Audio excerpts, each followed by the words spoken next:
Champions.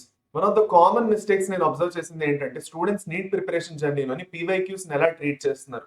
దాన్ని ఒక mock test లా treat చేస్తున్నారా, ప్రతిసారి చాప్టర్ చదివిన తర్వాత పీవైక్యూస్ టిక్ పెట్టుకుంటూ వెళ్ళి ఒక కాన్ఫిడెన్స్ లెవెల్ ని ఫీల్ చేస్తున్నారా, లేదు అంటే పీవైక్యూస్ ని యాక్చువల్ గాను అనలైజ్ చేసి అండర్స్టాండ్ చేసి నీట్ క్వశ్చన్ పేపర్ ప్యాటర్న్ అర్థం చేసుకుంటున్నారా. మీరు కనుక ఫస్ట్ రెండు చేస్తున్నారంటే మాత్రం అన్నిటికన్నా తప్పు, మూడోది చేస్తున్నారంటే మాత్రం you are doing better. And ఇవాళ నేను మెయిన్ గా 3 ఇంపార్టెంట్ మిత్స్ ఏవైతే ఉన్నాయో నీట్ పీవైక్యూస్ తో సంబంధించి అవి నేను బస్ చేయబోతున్నాను ఎస్పెషల్ గాను. అండ్ 3 ఇంపార్టెంట్ రీజన్స్ చెప్పబోతున్నాను దేనికోసం అయితే మీరు పీవైక్యూస్ యాక్చువల్ గా చేయాలి. సో మీరు కనుక పీవైక్యూస్ చేస్తున్నారు కానీ ఎలా చేయాలో తెలియదు, లేదంటే చేస్తున్న విధానం తప్ప కాదా అన్నది ఈ వీడియోలో మీకు తెలుస్తుంది. మొదలెడదామండి. సో అన్నిటికన్నా ఫస్ట్ విషయం నాన్న, let us talk about the 3 myths that you have to learn about PYQs. అన్నిటికన్నా ఫస్ట్ తప్పు, ఓకే, నేను పీవైక్యూస్ చేస్తేనంటే మాత్రం నా నీట్ ప్రిపరేషన్ స్ట్రాంగ్ చాలు, నేను ఇంకేం చేయక్కర్లేదు అంటే మీరు నీట్ పీవైక్యూస్ మాత్రమే చేసి వదిలేస్తున్నారు పక్కన, వాటిని అనలైజ్ చేయట్లేదు, వాటి నుంచి పేపర్ ప్యాటర్న్ అర్థం చేసుకోవట్లేదు.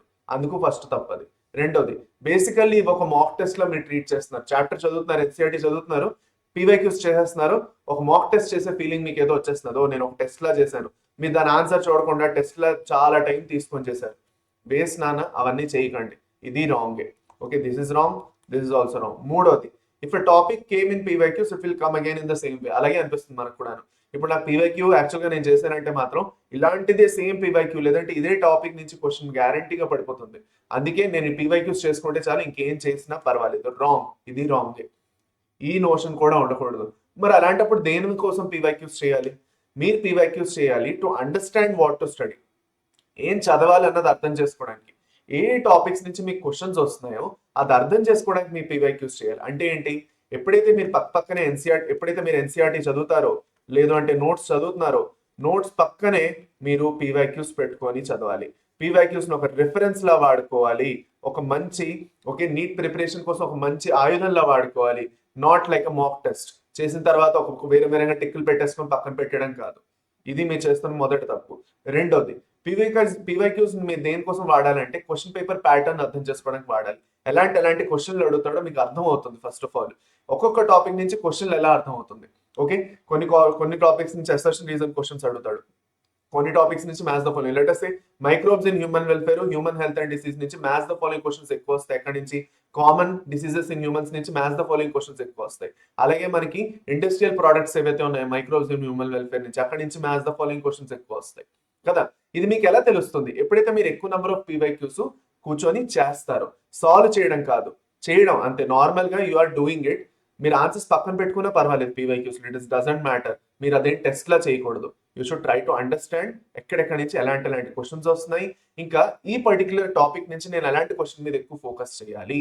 అది statement based questions, biological classification నుంచి, ఎస్పెషల్ గా ఫంజై నుంచి, లేదంటే స్టార్టింగ్ పార్ట్ నుంచి అయినా స్టేట్మెంట్ బేస్డ్ క్వశ్చన్స్ ఎక్కువ వస్తాయి. ఆల్గే నుంచి అన్నిటికన్నా ఎక్కువ రిజర్వ్ ఫుడ్ మెటీరియల్ ఇంకా పిగ్మెంట్స్ గురించి ఎక్కువ క్వశ్చన్స్ వస్తాయి. ఓకే, బైఫ్లాజిలేటెడ్ గ్యామెట్స్ ఉన్నాయా లేదా, ఫర్టిలైజేషన్ గురించి అయినా క్వశ్చన్స్ వస్తాయి. సో ఇది మీకు ఎలా తెలుస్తుంది? ఎప్పుడైతే కూర్చొని మీరు క్వశ్చన్స్ ని సాల్వ్ చేస్తారో అప్పుడు తెలియదు, క్వశ్చన్స్ ని ఒక రిఫరెన్స్ పాయింట్ లో పెట్టుకుంటే మీకు తెలుస్తుంది. మూడోది, మీరు ఎలా చదువుతున్నారో దాన్ని మోడిఫై చేయగలుగుతారు. అప్పుడు మీకు అర్థం అవుతుంది ఎక్కడో నేను చేస్తున్న తప్పుని నేను సరిదిద్దుకోవాలి, ఎక్కడ నేను బెటర్ చేయాలి, ఎక్కడ నేను బెటర్ చేయగలుగుతాను, ఈ చదువుకునే ప్యాటర్న్ లోని ఎక్కడ నేను ఇంకా ఇంప్రూవ్ చేసుకోగలుగుతాను మీకే తెలుస్తుంది. అప్పుడు ఓకే, నేను ఈ పర్టికులర్ టాపిక్ నుంచి ఇలాంటి క్వశ్చన్స్ చేస్తున్నాను, ఇది సరిపోదు, I have to think differently, out of the box ఆలోచించాలి, దీని నుంచి ఎలాంటి క్వశ్చన్స్ వస్తాయో. ఓకే, అప్పుడు మీకు అర్థమవుతుంది స్టేట్మెంట్ బేస్డ్ క్వశ్చన్స్ ని ఎలా క్రాక్ చేయాలో మీకు అర్థమైపోతుంది. అది అన్నమాట. సో నా మోస్ట్ ఇంపార్టెంట్ పాయింట్, నేను మీకు 2-3 ఎగ్జాంపుల్స్ కూడా ఇవ్వాలి కదా, ఎందుకంటే చెప్తే సరిపోదు, I should always give you a demo. అందుకే నేను మీకు డెమో కోసం 2 క్వశ్చన్స్ చూపిస్తున్నాను. ఫస్ట్ క్వశ్చన్ ఇది వచ్చేసి మనకి ప్లాంట్ కింగ్డమ్ నుంచి. ప్లాంట్ కింగ్డమ్ లో ఇది ఒక క్వశ్చన్ జాగ్రత్తగా చూడండి. మనకి ఎన్సీఆర్టీలో ఏమన్నాడు అంటే the first stage of gametophyte in the life cycle of moss is protonema stage అన్నాడు. కరెక్టేనా? కానీ వాడు అన్నాడా ప్రోటోనిమా డైరెక్ట్ గా స్పోర్స్ నుంచి వచ్చేస్తున్నదని? లేదు. కానీ అదే కదా నిజం, మనకి క్యాప్సూల్లో ఏదైతే స్పోర్ ఉన్నదో, ఓకే, ఆ స్పోర్ నుంచి మనకి యాక్చువల్గా గ్యామ్టోఫైట్ వస్తుంది. అవునా కాదా? కరెక్ట్. సో ఆ ప్రోటోనిమా ఫస్ట్ స్టేజ్ కాబట్టి వస్తున్నది అక్కడి నుంచి. ఓకే, సో అందుకే మనకి ఇక్కడ మీకు ఎగ్జాక్ట్ గా ఇది ఎన్సీఆర్టీ లైన్ ఏమి కాదు, this is not an NCERT line.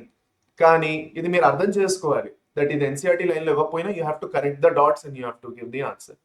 అర్థమైందా లేదా? సో అలాంటప్పుడు దీని ఆన్సర్ ఏమవుతుంది? Both A and R are true and R is the correct explanation of it. So ఇది ఎప్పుడు అర్థమవుతుందో తెలుసా మీకు? ఎప్పుడైతే మీరు పీవైక్యూని ఒక కాన్సెప్ట్ అనాలిసిస్ పాయింట్ గా చూసుకుంటారు. ఓ ఇలాంటి క్వశ్చన్ కూడా ఇవ్వచ్చు అంటే నేను ఒక పని చేయాలి, నేను చదవడంలోని వేరే వేరే డాట్స్ అండ్ కనెక్ట్ చేసుకోవడం కూడా నేర్చుకోవాలి నేను. అలా ఎప్పుడు తెలుస్తుంది? మీరు ఈ విధంగా ఆలోచిస్తే. I'm giving you another question. ఇది మనకి కెమికల్ కోఆర్డినేషన్ ఇంటిగ్రేషన్ నుంచి, ఎండోక్రైన్ సిస్టమ్ నుంచి క్వశ్చన్. ఇది ఎండోక్రైన్ చాప్టర్ ఏదైతే ఉందో దాని నుంచి క్వశ్చన్. ఎస్పెషల్ గా మనకి యాక్చువల్ గానే ఏవైతే హార్మోన్ రిసెప్టర్ కాంప్లెక్స్ టాపిక్ ఉంది కదా దాని నుంచి ఏంటంటాడు, నీట్ 2019 లో అడిగాడు, how does steroid hormone influence cellular activities. మనం అనుకుంటాం స్టిరాయిడ్ హార్మోన్ అంటే ఏంటి, సెల్ లోపల ఎంటర్ అవ్వగలదు అనుకుంటాం. సో ఇంట్రా సెల్యులర్ రిసెప్టర్ అని మనం గుర్తుపెట్టుకుంటాం, కానీ ఇంట్రా సెల్యులర్ రిసెప్టర్ గురించి ఎక్కడే ఇవ్వలేదు వాడు. వాడు ఏమంటాడు, binding to DNA and forming a gene hormone complex అంటాడు. ఎందుకంటే మనకి యాక్చువల్ గా డైరెక్ట్ గా ఇంట్రా సెల్యులర్ రిసెప్టర్ అంటే ఇక్కడ జీనే, డిఎన్ఏనే డైరెక్ట్ గా డిఎన్ఏ తో బైండ్ అయిపోయి డైరెక్ట్ గా జీన్ ఎక్స్ప్రెషన్ తీసుకొని వచ్చేస్తున్నారు. జీన్ ఎక్స్ప్రెషన్ ని చేంజ్ చేస్తున్నారు పూర్తిగాను దానికి తగ్గినట్టు. అర్థమైందా లేదా? ఇది మీకు ఎన్సీఆర్టీలో ఉందా? లేదు. కానీ ఎన్సీఆర్టీలో మీకు ఇండైరెక్ట్ గా చెప్పాడు. సెల్ లోపల intra cellular targets, especially the nuclear targets అని చెప్తాడు మీకు ఎన్సీఆర్టీలో. కానీ ఆ న్యూక్లియర్ టార్గెట్ అంటే డిఎన్ఏ అని వాడేం చెప్పడు. ఇది మీరు అర్థం చేసుకోవాలి. సో ఇలా ఎప్పుడు అర్థమవుతుంది, ఓ ఇలాంటి క్వశ్చన్ కూడా ఇవ్వచ్చు వాడు. దట్ మీన్స్ ద న్యూక్లియస్ అంటే దాని లోపల ఉన్న డిఎన్ఏ లేదంటే జెనెటిక్ మెటీరియల్ తో కూడా కనెక్ట్ చేస్తూ వాడు క్వశ్చన్ అడగచ్చు అని మీకు అర్థమవుతుంది. మీరు ఈ టాపిక్ నుంచి క్వశ్చన్ వస్తుంది అని అనుకున్నారు అనుకోండి, ఆ టాపిక్ నుంచి చదివి ఊరుకుంటారు. కానీ ఇలాంటి క్వశ్చన్ వస్తున్నది అని మీరు అర్థం చేసుకుంటున్నారు అంటే వేరే టాపిక్స్ లో కూడాను ఇలాంటి కనెక్షన్స్ వెతుక్కుంటారు. అలా ఎప్పుడైతే జరుగుతుందో మీరు అవుట్ ఆఫ్ ద బాక్స్ ఆలోచించడం స్టార్ట్ చేస్తారు. సో అందుకే స్టాప్ డూయింగ్ పీవైక్యూస్ అని నేను thumbnail లో పెట్టాను. Not because you have to stop doing PYQs. Last లో చూడండి, stop doing PYQs for NEET if అని పెట్టాను. If you are doing it the wrong way, if you are doing it just like a mock test, if you are doing it just thinking that నేను ఇది చేసేస్తే మంచి confidence level వచ్చింది చాలు, ఇదే నాకు ఇలాంటి క్వశ్చన్స్ నాకు నీట్లో వచ్చేస్తాయంటే రాంగ్. నీట్లో అలాంటి క్వశ్చన్స్ వస్తాయి అన్నది కాదు, రిపీట్ అవుతాయి అన్నది కాదు, ఎలా అడుగుతున్నాడో అర్థం చేసుకోవడం మీకు తెలుస్తుంది. అండ్ దట్ ఈస్ మనకి పీవైకి ఒక బ్లూ ప్రింట్ లా పనిచేస్తుంది. సో అందుకే ఈ పర్టికులర్ సాటర్డే 7th ఫెబ్కి ఏదైతే ఉన్నదో 7th ఫిబ్రవరికి సాయంత్రం 7 PM కి ఓకే నేను ఒక పర్టికులర్ రీసోర్స్ మీ అందరి కోసం లాంచ్ చేస్తున్నాను. చాలా లో ప్రైస్ రీసోర్స్ మీ అందరి కోసం, చాలా అఫోర్డబుల్ రేట్లోని నేను మీకోసం 35 ఏళ్ల 38 ఇయర్స్ది ఒక పీవైక్యూ బుక్ లాంచ్ చేస్తున్నాను. ఈ పీవైక్యూ బుక్ లో మీకు ప్రతి ఒక్క చాప్టర్ది 38 ఇయర్స్ పీవైక్యూ ఉంటుంది. ఇది చాప్టర్ వైజ్ గా ఉంటుంది. ఓకే అండ్ సబ్జెక్ట్ వైజ్ గా మూడు సబ్జెక్టులు దొరుకుతాయి. ఓకే బయాలజీది, ఫిజిక్స్ది, కెమిస్ట్రీది, వాటికి సొల్యూషన్స్ కూడా ఉంటాయి అక్కడే. ఓకే సో ఎప్పుడైతే మీరు చదువుతున్నారో ఒక ఫిజికల్ బుక్ మీరు పక్కన పెట్టుకోవడంలో నేను ఒక పీడిఎఫ్ ని చూసుకొని చదవడంలోని ఆకాశం భూమి డిఫరెన్స్ ఉంటుంది. అండ్ ఇది మీకు ఏదైతే అఫోర్డబుల్ రేట్లో దొరుకుతుందో ఇంకేది పీవైక్యూ బుక్ మీకు ఈ రేట్లో దొరకదు. ఓకే అది నేను మీకు ప్రొవైడ్ చేపిస్తాను. కానీ మీరు ఈవినింగ్ 7 PM 7వ తారీఖు 7th Feb 7 PM టైమింగ్ గుర్తుపెట్టుకోండి. డెఫినెట్ గా రండి. అండ్ కింద డిస్క్రిప్షన్ లో కూడా పిన్ కామెంట్ లో కూడా దీని లింక్ నేను మీకు ఇచ్చేస్తాను. Come to this session and I'll tell you how to solve PYQs and how to improve your NEET preparation just by solving PYQs. Adi. So thank you Nana, thank you very much. 7th Feb session ki kaluddam. Bye bye, take care and all the best for your preparation.